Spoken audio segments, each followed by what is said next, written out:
Well, hello to you all, and it's great to see a packed audience. And of course, I think ID, that goes to show how popular ID is becoming over the years. And I think it's a fantastic celebration of design that has been put together here by the ID team. So kudos to them. And while we talk about design, we thought let us have in this session a little bit to decipher what design is all about.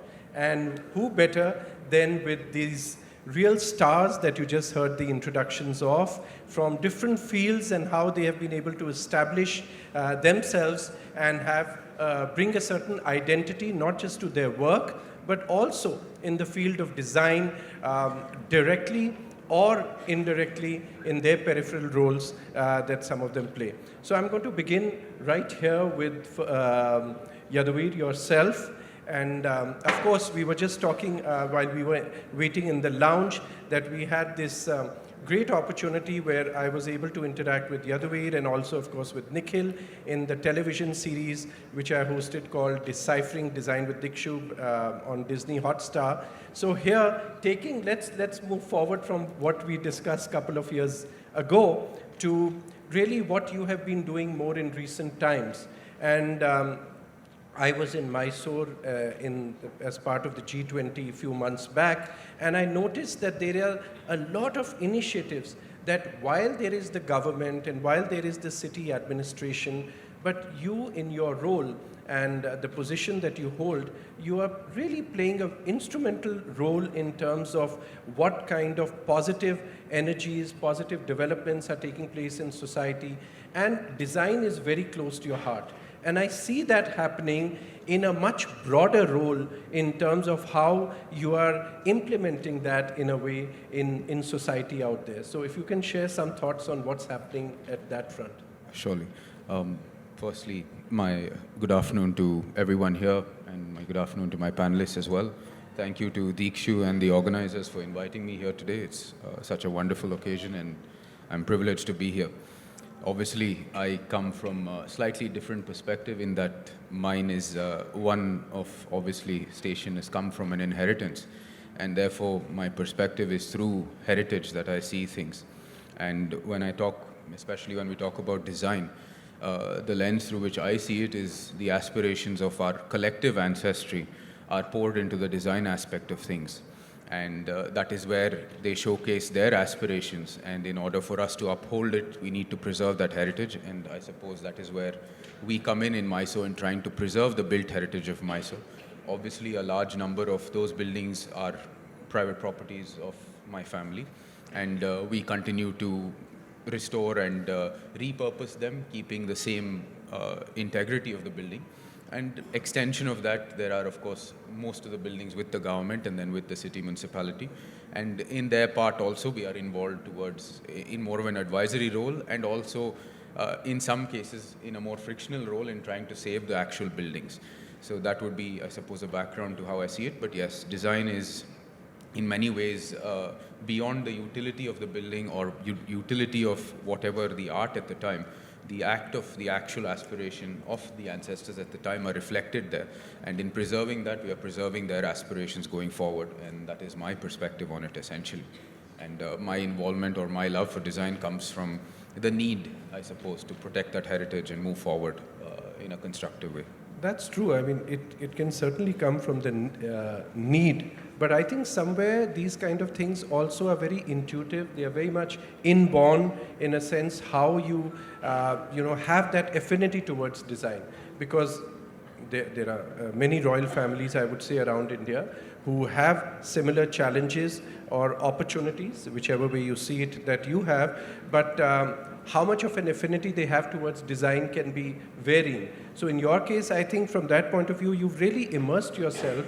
And if I can say from a young age that, you've been very passionate about it, that the traditions must be, preserved, celebrated, and taken forward. And I see that happening, the reflection of your endeavors is actually coming through in what one sees of even Mysore today. And irrespective of the governments that come and go from different ideologies, but you've been able to maintain that consistency. So I think that's very encouraging to see that, with that kind of a support or guidance, if people can take that role in your position, how much influences that has on actually shaping the city and actually, I would say, society. So I've really always admired and appreciated those efforts that are coming from you. I'm curious to hear from you, Raghu, your thoughts on this whole perception of design. See, design, as we all would agree, is a very, very wide world out there. And that's why the attempt to decipher it. And it crosses fields, it crosses disciplines, whether it is fashion, interiors, architecture, culinary, crafts, or I would say design, and my strong belief is an all-pervasive phenomena. It exists out there. Yet, I would say that some of us experience design directly. It could be in the clothes that we are wearing, or it could be in the space that we are sitting in, etc., etc. And then some of us also experience design through the lenses, through what somebody like you would photograph or capture and then communicate to the rest of us. And what you capture through your lenses then becomes the design quality of that space or that landscape or whatever else you set your sights on, or rather you set your lenses on. So I would like to hear from you that when you go about, selecting a frame, choosing a point that you think is worth capturing, how do you decide those elements of aesthetics or any other aspects that might drive you to take a decision that this is what I want to capture? Very long and deep question. But you can give me an equally long answer, it's fine. But let me be a little candid, first of all. This sense of design, of me sitting here, and I can't see the faces, I can't see the eyes, is not acceptable, first of all. There should be light on these people. Come on, are we talking to the walls? There, right. Please turn on the lights if you can. There are such beautiful, wonderful, intense faces. Let's see them. Little more. Let there be light in this world, after all, Now, the second candid response. I am sorry to say this. Year after year, whether it's art fair or India design, there are queues and queues of traffic blocking each other and reaching the destination, which should take 20 minutes, more than 1.5 hours. Here also the chaos is there. Nobody thinks of this design. This needs to be redesigned, the situations, so that hundreds of people, participants who come here, they are not put into inconvenience. It took me 20 minutes after I took a turn inside here. Oh God, give me a break. So all these things have to be taken into calculation when we talk about design. You make life easy and comfortable for participants, for speakers, for everybody. So this is one thing. Now coming back to sense of design, my world is very fluid, be it nature or daily life. It's always changing and challenging and never stops for anybody. So where does the design come from? In Zen philosophy, they say, being here and now. So when I get into situation, being there and what's going on, I try to connect with every inch of space that is there in front of me to make some design out of that chaos. And when you try to connect with every inch of space, the whole space begins to throb with another kind of energy. And that energy gets transferred. If I become a part of the whole, then my heartbeat becomes the beat of the space. I might be saying something Very strange, but this is what I experienced. And then life and nature begins to perform for me. Why me? Because I have invested myself mentally, physically, and spiritually in any given space. So I become a part of the whole, and things begin to perform, and there are relevant and irrelevant, they separate in moments of ecstasy. And those are the moments when relevant becomes powerful, and there is a rhythmic cohesion and no chaos left, and you click a picture, and the next moment it's fluid again. And you see the picture and you say, my God, so many people, so much is such body language, expressions, everything coming into a rhythm. Finally, it's the rhythm and not the design, if I may say so. Has that been your thought process all through when you started early days in your career? Is that the way you really saw that, the joining the dots? Or has this evolved over time or as a result of what changes have happened around you over time? In creativity, this aspect is very important. But, you know, when you are a young person and you want to capture magical moments, you are doing it with that kind of madness and dedication. You may not have the awareness of that kind of connectivity of every inch of space. And you do it instinctively because your instinct has nudged you. Hey, this is the one. So it used to happen instinctively, and then I started questioning myself that sometimes I can't take good pictures, sometimes I have taken very good images which capture the spirit of daily life or a great leader or a great musician. So then I analyzed all this, how and why and when it happens. So this is years of discipline, that your movement, your steps are just no less and no more than required at any given space, so that you don't invade extra space. And everything falls into certain rhythm. And as I said, nature plays a very powerful role in giving you that gift.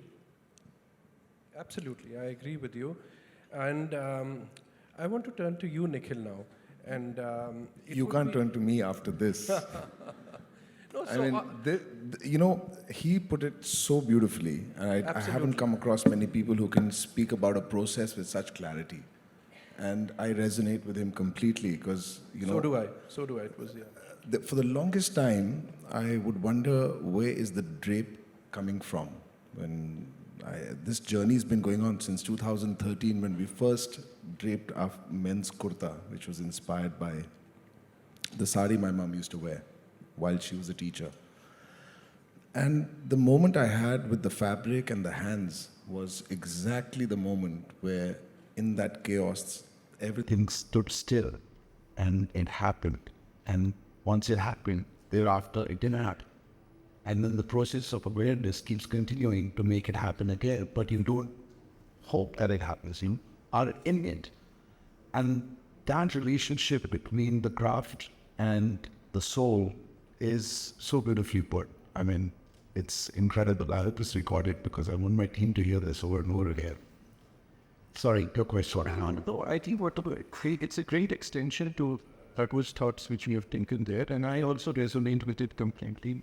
And one of the aspects on this subject only we continue for a moment, I'd like to know, fashion design, for example, in India particularly, has really transformed over, let's say, the last 2 decades. There's been a huge transformation, and it's happening in many facets of design, but let's say a fashion design is one which turns out to be more visible, in a sense, more in the news in that way.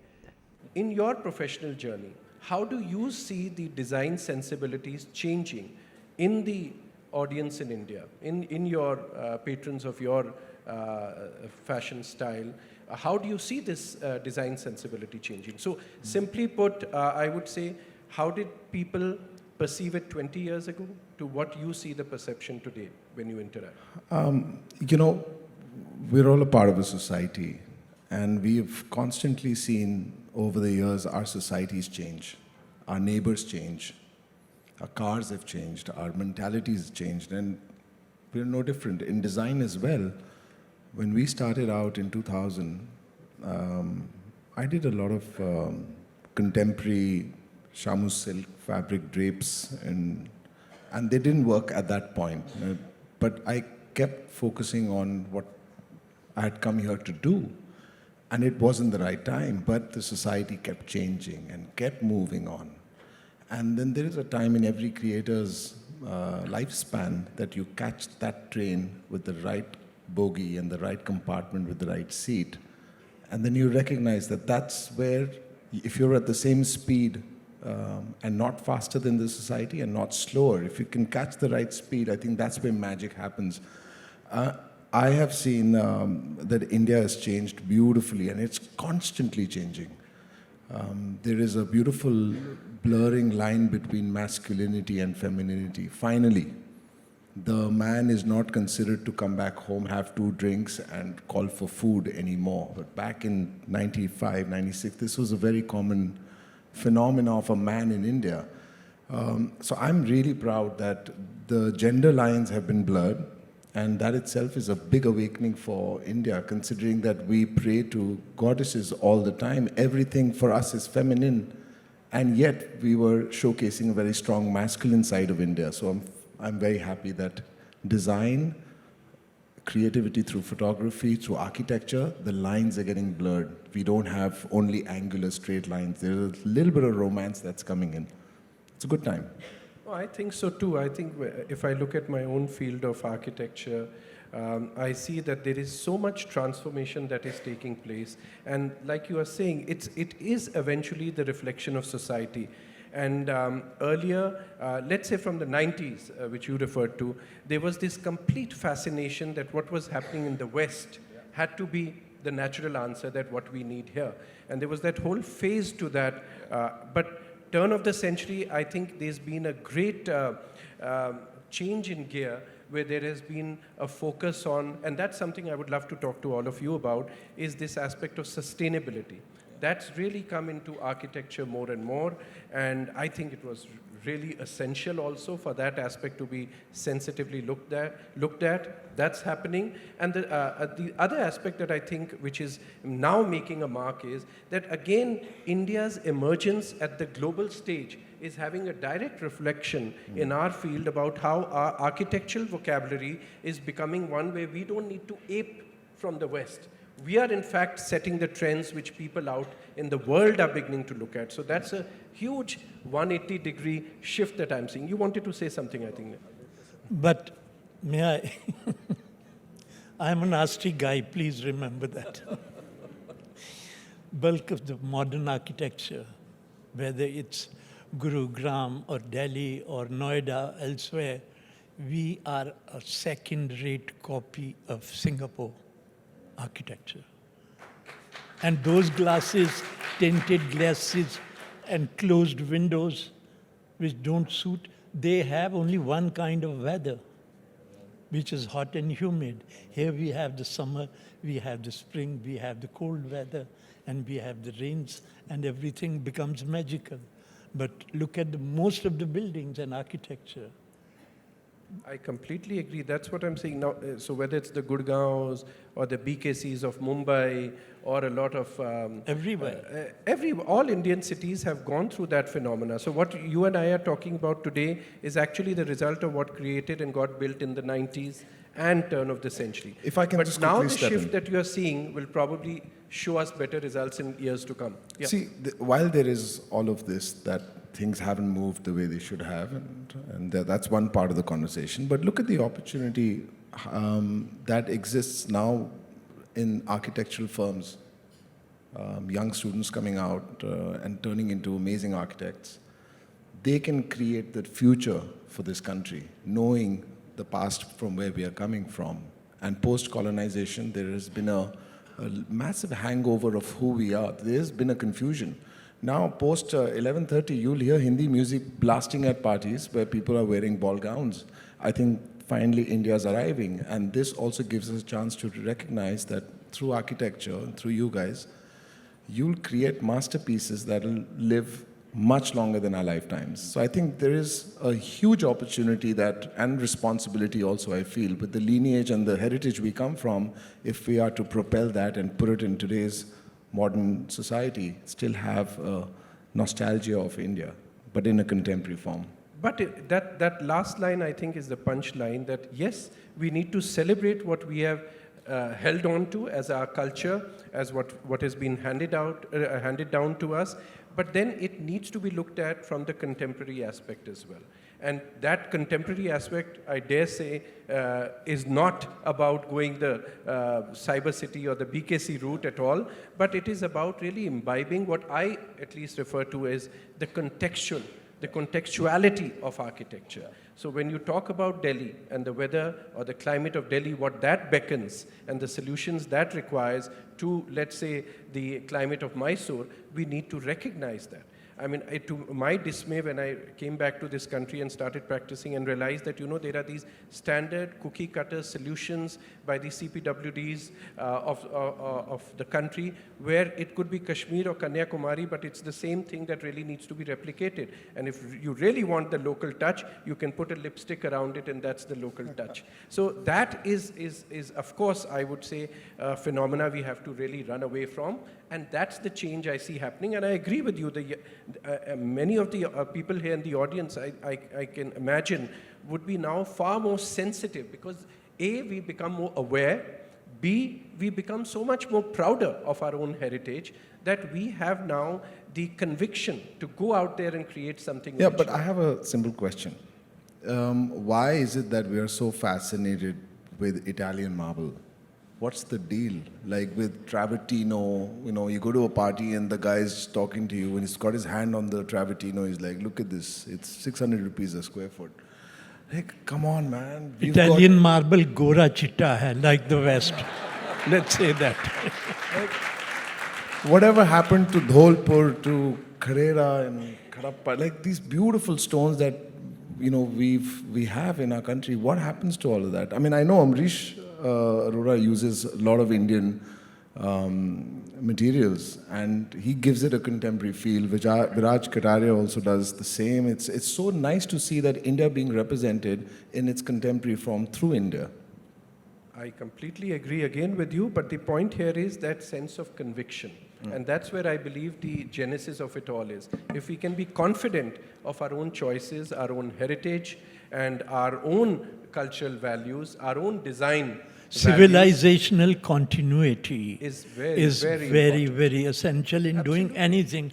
Otherwise, you are a copy of the West You are washed or away. even East, as I said, So that's And exactly no what face. I admire with Yaduvir, that he is doing that in his role. And Yaduvir, why don't you tell us a little bit more about the way you go about doing it? Because when I say it, I mean really that some of these initiatives that you take, you have a great fondness for preservation of culture and craft, of traditions, like I said, in the general scenario.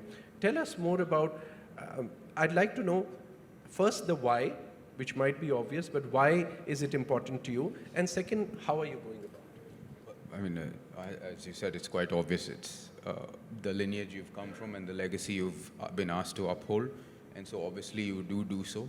And I think within the diversity of India, I know my other panelists have been talking from practicing the craft.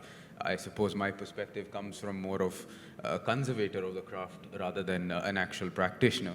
So it comes from the angle that, again, I'm re-stressing on the aspirations that built up at the time.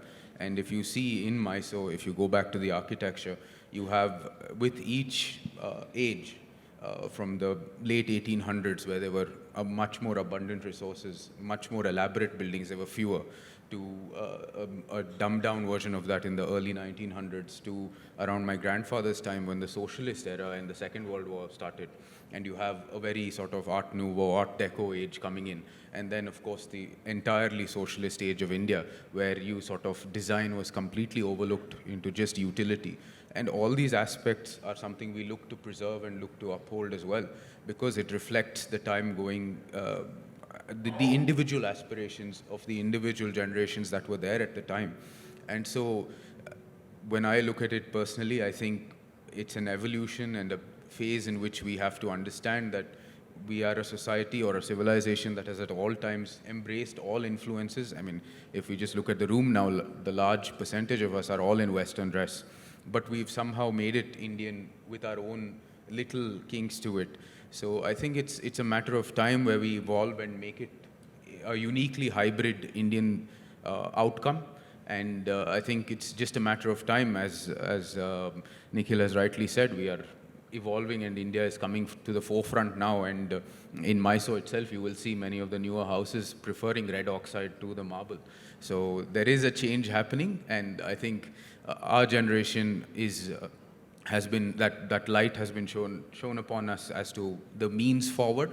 And certainly, I think the newer generations will take greater pride in it going forward and add back that design element that I think in some aspects withered away towards the utility side, which India had to go through to come to its current bonus or rather. We can also get lost in the process because it's been too long already. True, and an outcome of that has been we've lost a lot of the design aspects of that age that was so part of the tradition. In Mysore, we have the Mysore silks, and to this day, they have the 100-year-old machines that were imported from Imperial Japan. And even though a lot of the machines have been, new machines have come in from Germany, and our own Indian, Make in India machines have come in, the traditional Mysore silk saris preferred by people are still from those old machines, and those fetch a much higher price because for whatever reason, that still holds the value of the customer. So it is, I think, there's, of course, a great deal to be had from embracing that heritage and resuscitating those aspects of design that make us Indian, but at the same time, taking what is positive from the West and the East and those influences and melding it into our own, which we have done for eons of time.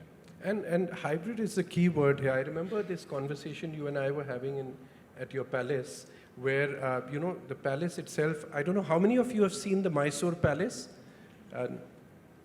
That's a lot of people out there who've seen this place and how it's soaked in tradition and has such a rich history to it. And we are sitting in his room and we were discussing about the clean modern lines in architecture that are coming today. You remember that conversation we were having, and the architecture in California, et cetera, et cetera. So I think we don't, the way forward, as I sometimes see it, is that it's not about being on one edge or one side of the pendulum or the other. It's really about being able to move forward without losing what you have as a tradition and yet being able to reinvent something. Now, that reinvention is what I consider very important when I talk about deciphering design. That reinvention is in every field of design. That's the only way you can take the civilization forward. You can't just be soaked in the past, rooted in that, or completely dismiss it and try to copy somebody else and bring that to be your DNA.